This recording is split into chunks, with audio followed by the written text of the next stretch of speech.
नमस्कार दोस्तों, आप सभी का स्वागत है हमारे चैनल हाई पाई मार्क्स में। देखिए दोस्तों, आज शुरू करते हैं क्लास 9th की एनसीईआरटी एक्सरसाइज 1.2। 1.1 तो हम करा चुके हैं। अगर आपने वो वीडियो नहीं देखी है तो उस वीडियो को जाकर देख लें। तो देखिए 1.2 exercise class 9th NCERT math. तो शुरू करते हैं। सबसे पहला क्वेश्चन है 1.2 का। नीचे दिए गए कथन सत्य हैं या असत्य, कारण के साथ अपने उत्तर दीजिए। तो पहला है प्रत्येक अपरिमेय संख्या एक वास्तविक संख्या होती है। प्रत्येक अपरिमेय संख्या, प्रत्येक अपरिमेय संख्या, अपरिमेय संख्या वास्तविक संख्या होती है। ठीक है, अब आप बताओ ये सही है या गलत। ये मैंने कल 1.1 पढ़ाई तो संख्याओं के बारे में बहुत डिटेल में बताया था। तो आप बताओ ये सही है या गलत। देखो, प्रत्येक अपरिमेय संख्या, वास्तविक संख्याएं क्या होती हैं? दो ही प्रकार की तो होती हैं, एक परिमेय और एक अपरिमेय। अब जो परिमेय संख्या होगी वो भी वास्तविक होगी और जो अपरिमेय होगी वो भी वास्तविक होगी। तो ये हो जाएगा सही। इसको लिखेंगे हम सत्य। इसको क्या लिखेंगे?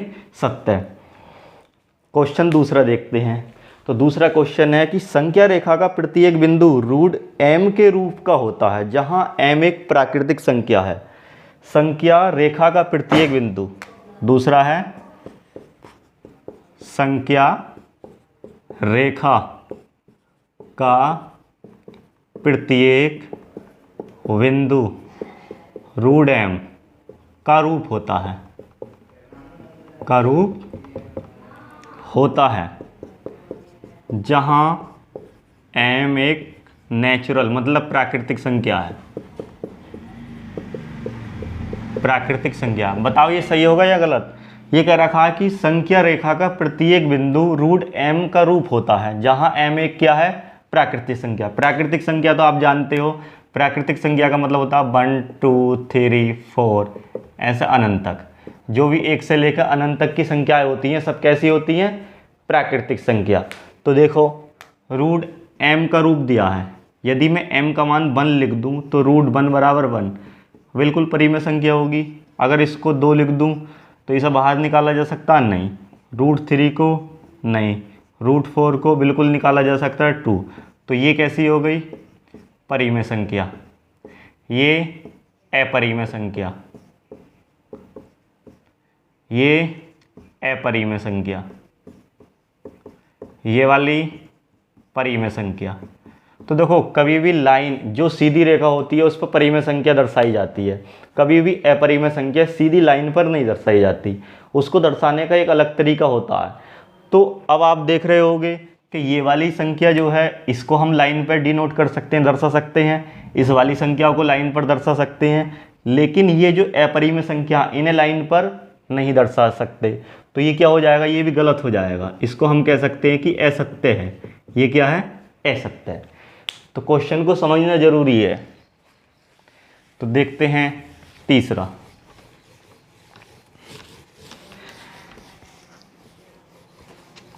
तो देखो तीसरा क्वेश्चन क्या कहता है? प्रत्येक वास्तविक संख्या एक परिमेय संख्या होगी, अपरिमेय संख्या सॉरी। प्रत्येक वास्तविक संख्या एक अपरिमेय होगी। तीसरा है प्रत्येक वास्तविक संख्या एक अपरिमेय संख्या होगी। बताओ ये सही है या गलत। पहले आप बताओ। तो ये क्या है? वास्तविक का मतलब क्या होता है? परिमेय और अपरिमेय दोनों को मिलकर वास्तविक बनता है। मतलब परिमेय प्लस अपरिमेय क्या होगा? वास्तविक। तो अपरिमेय तो अपरिमेय होगी, लेकिन परिमेय अपरिमेय कैसे हो जाएगी? तो इसलिए ये क्या हो गया? असत्य हो गया। यदि हमसे पूछता कि अपरिमेय संख्या वास्तविक संख्या हो सकती है या नहीं, तो हम बता देते बिल्कुल सही है, क्योंकि जो अपरिमेय वो इसमें आता। अपरिमेय और परिमेय दोनों क्या होती हैं? वास्तविक संख्या होती हैं। तो इसलिए वो क्या हो जाता? वो सही हो जाता। अब ये क्या हो गया? गलत। तो ये गलत है। नेक्स्ट क्वेश्चन देखो। तो नेक्स्ट क्वेश्चन क्या कह रहा है, ये क्वेश्चन कह रहा है क्या सभी धनात्मक पूर्णांक के वर्गमूल, क्या सभी धनात्मक पूर्णांक के वर्गमूल अपरिमेय संख्या होते हैं? यदि नहीं तो एक ऐसी संख्या के वर्गमूल का उदाहरण दीजिए जो परिमेय संख्या है। देखो अब रूट लिखा तुमने, रूट 1 का मान कितना होता है 1, रूट 2 का मान कितना होता है, तो आप कहोगे 1 कुछ होता है, तो 1.41। रूट 3 का मान कितना होता है रूट 4, इसका मान 1.732 होता है, इसका मान होता है 2। तो आप कहोगे ये कैसी संख्या है, अभी बताया परिमेय क्योंकि बाहर निकल गया। ये कैसी संख्या है अपरिमेय, ये कैसी संख्या है अपरिमेय, ये कैसी संख्या है परिमेय। तो हम ये कह सकते हैं यदि रूट में कोई भी संख्या होगी तो वो रूट में संख्या ना तो ही सभी संख्या परिमेय होंगी और ना ही सभी संख्या अपरिमेय होंगी। रूट से जो संख्या बाहर निकल आएगी वो परिमेय होगी और जो रूट से बाहर नहीं निकलेगी, पूर्ण वर्ग नहीं होगी, वो कैसी संख्या होगी अपरिमेय होगी। तो क्वेश्चन ने क्या कहा, देखो क्वेश्चन ने कहा कि वर्गमूल का उदाहरण दीजिए, एक ऐसी संख्या का उदाहरण दीजिए जो परिमेय है। एक क्या बहुत सारी संख्या, रूट 1 का मान 1 होता है तो ये कैसी है परिमेय। रूट 4 का मान कितना होता है 2, तो ये भी परिमेय, इसको भी एग्जाम्पल दे सकते हैं, इसको भी। या फिर रूट 9 का मान कितना होता है 3, ये भी परिमेय होगी, इसको भी एग्जाम्पल हम दे सकते हैं। तो अगर ये नहीं है तो पहले तो ये नहीं है क्योंकि सारी जो रूट में संख्या होंगी वो ना ही परिमेय होंगी सभी और ना ही अपरिमेय होंगी, तो वो तो गलत हो गया। लेकिन ये कह रखा है रूट 9, तो रूट 9 का मान कितना हो गया 3, रूट 4 का कितना हो गया 2, रूट 1 का, ये सब परिमेय संख्या होंगी। कोई भी एक एग्जाम्पल देना तो कोई सा भी दे सकते हैं 1 2 3 या रूट 1 रूट 4 रूट 9, तो ये कोई सा भी आंसर आप लिख सकते हो। चलिए आगे चलते हैं, नेक्स्ट क्वेश्चन देखो। तो देखो नेक्स्ट क्वेश्चन क्या कहता है, सिद्ध दिखाइए कि संख्या रेखा पर रूट 5 को किस प्रकार निरूपित किया जा सकता है। बिल्कुल ठीक है। देखो मैंने क्या बताया आपको कि परिमेय संख्या को ही केवल निरूपित कर सकते हैं लाइन पर, और जो अपरिमेय संख्या होगी उसे डायरेक्टली लाइन पर निरूपित नहीं कर सकते, उसके लिए कुछ तरीका होता है। सबसे पहले आप चतुर्थांश की बात समझ लो थोड़ी सी। चतुर्थांश में ये होता है मूल बिंदु, इस तरह से ये होता है x, इसको बोलते हैं x डैश, इसको बोलते हैं y और इसको बोलते हैं y डैश।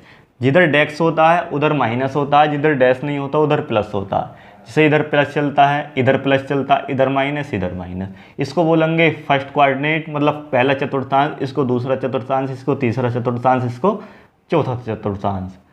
तो पहले चतुर्थांश में x और y क्या होंगे प्लस, क्योंकि x प्लस है y प्लस है। दूसरे में x क्या होगा माइनस और y क्या होगा प्लस। इसी प्रकार तीसरे में x क्या है माइनस, y क्या है माइनस। तो इसमें ये माइनस, ये वाला माइनस। अब इसमें क्या होगा x क्या है तो आप कहोगे प्लस और y क्या है माइनस। तो ये पहले वाले में जो होगा सारे प्लस के होंगे, दूसरे वाले में पहला क्या होगा माइनस का, दूसरा प्लस का, तीसरे में सारे माइनस के, चौथे में पहला प्लस तीसरा माइनस। इसको बोलते हैं मूल बिंदु, जहाँ 0 होता। अब इधर को जो संख्याएं चलेंगी वो प्लस की चलेंगी, जैसे हम कहते हैं +1 +2 +3। इधर को चलेंगी माइनस की, -1 -2 -3। ऊपर को भी प्लस की चलेंगी, +1 +2 +3। नीचे को फिर माइनस की चलेंगी, -1 -2 -3। तो इस तरह से प्लस और माइनस की संख्याएं चलती हैं। देखिए बाकी सारी चीज़ें ये निर्देशांक ज्यामिति का टॉपिक है तो इसे निर्देशांक ज्यामिति में ही समझाएंगे। अब फिलहाल आप थोड़ा ये समझ लो कि ये कोई स्ट्रेट लाइन है, सीधी रेखा है, ये इसका मूल बिंदु है जिसको हमने O मान लिया जो 0 होता है। अब इधर हमने देखा कि ये क्या हो गया, कुछ पॉइंट ले लिए, मान लो एक पॉइंट ये ले लिया, एक ये ले लिया, इस तरह से। तो ये जो हो गया ये 1 हो गया, ये हो गया, यहाँ तक कि 2 हो गया और यहाँ तक क्या हो गया ये 3 हो गया। अब हमें रूट 5 के अनुसार चलना है, रूट 5 को दर्शाना है, किसको रूट 5 को दर्शाना है। तो देखो कैसे दर्शाएंगे, हमें पता है रूट 5 से जो छोटा वर्गमूल होता है वो कितना होता है, तो आपको कहोगे 2 का कितना होगा 4। तो हमने इस लाइन को 2 तक ले लिया, ये मूल बिंदु है ना, ये 2 तक ले लिया। अब यहाँ पर हमने कोई पॉइंट मान लिया, मान लो यहाँ A मान लिया, यहाँ पर B मान लिया, यहाँ पर C मान लिया। इस पर हमने परपेंडिकुलर डाल दिया, परपेंडिकुलर का मतलब होता है लंब। यहाँ पर क्या डाल लिया हमने, परपेंडिकुलर। यहाँ पे कोई पॉइंट मान लिया हमने C। अब ये 90 डिग्री का कोण है, लंब डाल लिया हमने। तो पाइथागोरस प्रमेय आपने पढ़ी होगी, यहाँ से यहाँ तक की जो डिस्टेंस है ये 2 है, मतलब 2 है। OB कितनी है, 2, और इसको हमने इससे मिला दिया, तो ये कण हो गया, ये लंब हो गया, ये आधार। अगर ये कोई कोण है, इसके रेस्पेक्ट में, इसके सापेक्ष, ये लंब हो गया, ये आधार हो गया, और ये क्या हो गया, कण हो गया। तो देखो ध्यान से, अब पाइथागोरस प्रमेय क्या कहती है कि कण का स्क्वायर बराबर आधार का स्क्वायर प्लस लंब का स्क्वायर। ये पाइथागोरस प्रमेय कहती है। पाइथागोरस प्रमेय की चर्चा त्रिकोणमिति में करेंगे, हम डिटेल में समझाएंगे, ठीक है।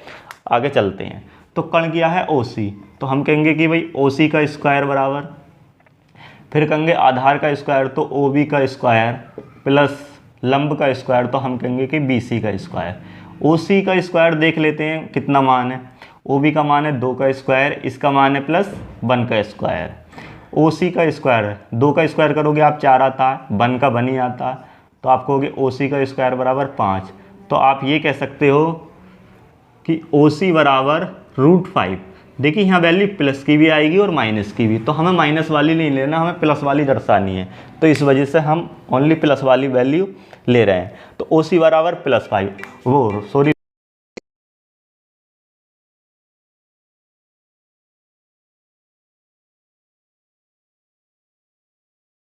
प्रकार ली होगी, कभी व्रत बनाया होगा, तो व्रत में क्या करते हैं, हम चाप भरते हैं। व्रत की त्रिज्या होती है, त्रिज्या के बराबर चाप भरते हैं और इस तरह से हम व्रत बना देते हैं। तो ऐसे ही हम इसको क्या मानेंगे, त्रिज्या।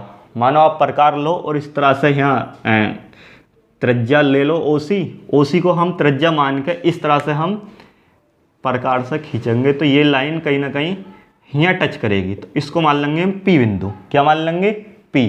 और जो हमारा P बिंदु होगा ये √5 का होगा। OP क्या होगा, बराबर OC के √5। तो ये हमारा क्वेश्चन पूरा सोल्व हो गया, आंसर। तो ये 4 क्वेश्चन थे इस एक्सरसाइज में। तो इस एक्सरसाइज में 4 क्वेश्चन हमने समझा दिए। आप हमारे चैनल को लाइक, सब्सक्राइब और शेयर करें और आप हमारे साथ बने रहें। हम आपको पूरा कंप्लीट पढ़ाएंगे, बीच में नहीं छोड़ेंगे। Thank you. जय हिंद, जय भारत।